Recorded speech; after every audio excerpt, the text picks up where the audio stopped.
Hello, I'm Catherine Johnson and I'm reading from Queen of Freedom, and we start in the Blue Mountains in the parish of St George in Jamaica. The raid had been a mistake. The redcoats were after them, crashing through the trees and undergrowth. The cows Cow and Johnny Rainbird had stolen would be useful, but not if they all ended up dead. Nanny told the men to go east and circle back to town. She and YA and the pig, Michelle, would go west. But she'd been running for so long, and the redcoats were still coming. The thorns cut her feet, tore at the skin on her legs, and the vines whipped her onwards. Behind her, the soldiers snapped branches and shouted threats. Birds flew up, calling, yelling. As she ran, the cutlass, long as her thigh, slapped and bounced against her leg. The boy and the pig galloped ahead. She had been hunted before. So had YA. The times she thought she'd escaped, only to be dragged back, punished with shackles and chains and beatings. She would not let them catch her now. She would never go back to the cane fields, to the lash and the overseer and the buckra. Never. And she had responsibilities now, to the village, to her new family.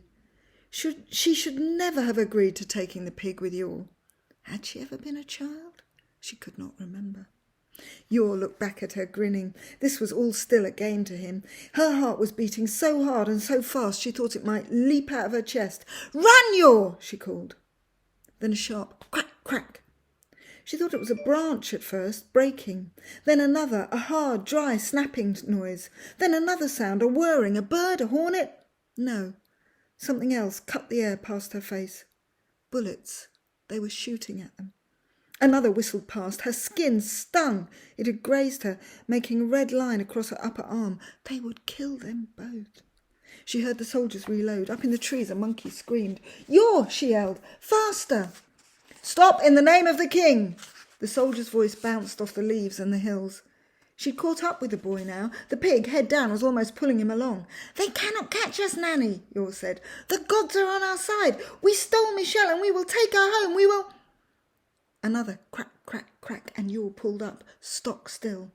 Then, as the world stopped, he crumpled to the ground, and Nanny watched open-mouthed as he folded in on himself the way the shamey plant leaves curl in when you step on them.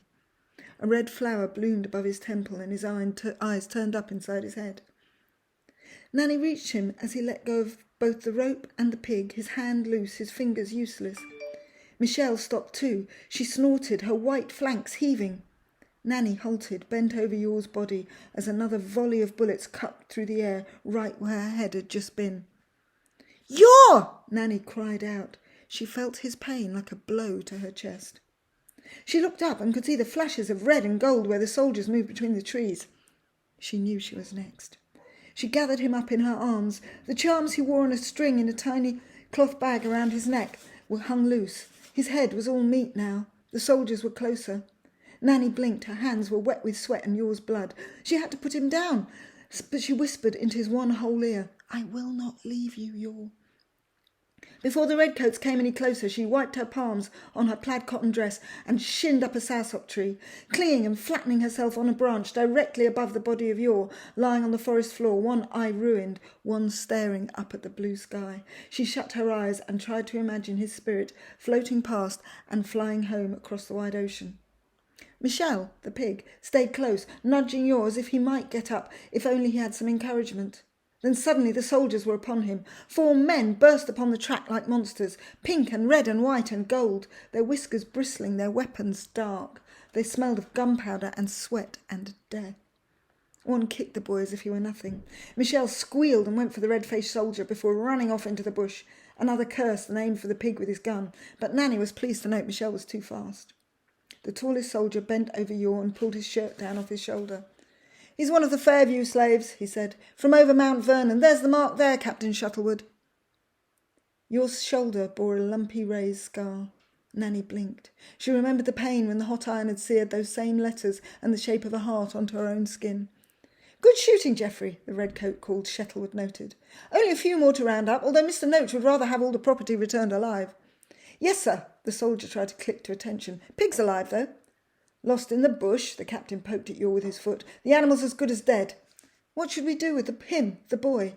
The soldier wiped the sweat off his face.